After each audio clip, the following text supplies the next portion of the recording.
Hello, welcome to our classes. Good morning. हम लोग class 9 lesson 6 रेखाएं और कोरिलेशन के बारे में पढ़ रहे हैं। इसमें हम प्रश्नावली 6.2 का सवाल हल कर रहे हैं। अब तक हमने सवाल नंबर 1 हल किया है। आज हम क्या पढ़ेंगे? सवाल नंबर 2 पढ़ेंगे। सवाल नंबर 2 क्या दिया है? आकृति में यदि ए बी समानांतर सी डी और सी डी समानांतर ई एफ और y अनुपात जेड बराबर 3:7 है तो एक्स का मान ज्ञात कीजिए। हमें क्या करना है? एक्स का मान ज्ञात करना है। आकृति हमारी क्या दी है? देखिए, इसमें 3 समानांतर रेखाएं हैं। मतलब पहली रेखा ए बी है, दूसरी क्या है? सी डी है, तीसरी क्या है? ई एफ है। 3 रेखाओं को एक तिर्यक रेखा काट रही है। एक तिर्यक रेखा काट रही है। हमने पिछली वीडियो में पढ़ा कि यदि दो समानांतर रेखाओं को एक तिर्यक रेखा काटती है तो उनके संगत कोण बराबर होते हैं और उनके एकांतर कोण बराबर होते हैं और उनके एक ही ओर के बने हुए अंतः कोणों का योग जो होता है वो 180 डिग्री होता है। सम्मुख कोण के बारे में भी पढ़ा हमने, शीर्षा विमुख कोण के बारे में भी पढ़ा कि जब भी दो रेखाएं एक दूसरे को काटती हैं तो उनके आमने सामने के कोण जो होते हैं वो बराबर होते हैं। तो वो किसके कारण होते हैं? वो उसके सम्मुख कोण या शीर्षा विमुख कोण के कारण होते हैं। सवाल में हम सबसे पहले देख लेते हैं कि देखिए, इसमें मान जो दिया है हमारे ये अनुपात में दे दिया, मतलब कि y और z का मान तो दिया है लेकिन क्या दिया है? ये अनुपात में दिया है। मतलब इसका कुछ मान रहा होगा, इसका अनुपात है, मतलब इसका पूरा मान नहीं है। तो अगर कभी भी अनुपात में कोई मान दिया हो तो उसमें कोई एक राशि से हम गुणा करके उसका मान ज्ञात कर लेते हैं। तो यहाँ से हम पहले लिखते हैं y और z का जो मान है, यहाँ पे दिया है क्या कि y अनुपात z दिया है। इसका दिया क्या मान दिया है? ये 3:7 में दिया है। तो यहाँ से हम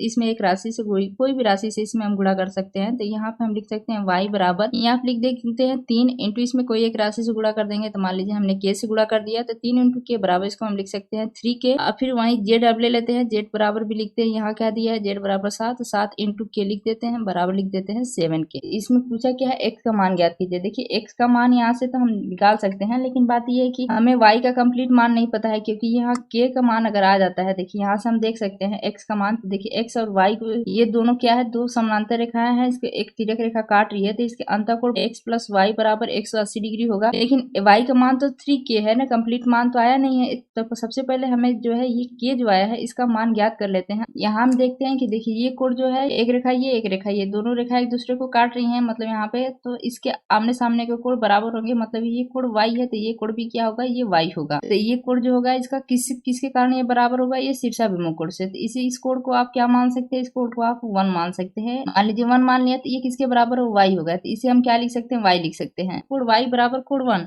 यहाँ पे हम लिख सकते हैं कि कोण y बराबर कोण 1 किसके कारण? ये शीर्षा विमुख कोण के। अब हम देखते हैं यहाँ पे कि देखिए CD रेखा, ये EF रेखा, दोनों एक दूसरे के समानांतर है। तो यहाँ पे हम लिख सकते हैं CD समानांतर EF। देखिए अब ये दोनों एक साइड हो गए। देखिए यहाँ से एक और ये Z एक साइड हो गए। इसका मतलब क्या है कि ये दो रेखाएं हैं, ये CD और EF, दो समानांतर रेखाएं, तिर्यक रेखा इसे काट रही है। इनके एक ही ओर बने अंतः कोणों का योग क्या होता है? 180 डिग्री होता है। तो यहाँ से हम कह सकते हैं कि कोण A प्लस कोण Z बराबर क्या होगा? 180 डिग्री। तो यहाँ पे हम लिख सकते हैं कि कोण A प्लस Z बराबर क्या होगा? 180 डिग्री होगा। देखिए कोण एक बराबर क्या है? y है। तो आप यहाँ पे y लिखें चाहे 1 लिखे, बात एक ही है, क्योंकि शीर्षा विमुख कोण बराबर होते हैं। इसका जितना मान होगा इसका भी उतना ही मान होगा। तो इसे हम कोण 1 लिखे, यहाँ पे लिख सकते हैं y प्लस z बराबर क्या होगा? 180 डिग्री होगा। यहाँ y और z का मान यहाँ पे आया है 3k और 7k। तो यहाँ मान हम रख देते हैं यहाँ पे। तो y बराबर क्या है? 3k है, अब प्लस z बराबर क्या है? 7k है। बराबर कर देंगे 180 डिग्री, 3 और 7 10k हो जाएगा। 10k बराबर हो जाएगा 180 डिग्री। k बराबर हो जाएगा 180 डिग्री बटे में 10 कट गया तो ये कितना हो जाएगा? k बराबर 18 डिग्री। यहाँ से क्या हो गया? ये k का मान हमें ज्ञात हो गया। अब k का मान ज्ञात हो गया तो हम फाइनल y का मान ज्ञात कर सकते हैं। तो जो k का मान है इसे हम y के मान में रख देंगे। मतलब यहाँ पे क्या है? ये y बराबर 3k है। तो यहाँ पे हम लिख सकते हैं कि 3 इंटू k के बराबर क्या आया है? 18 आया है। 18 का गुणा हम 3 में करेंगे, 18 तिहाई 54 हो जाएगा। कितना हो जाएगा? 54। तो ये हो जाएगा 54 डिग्री। 54 डिग्री। तो यहाँ से हमें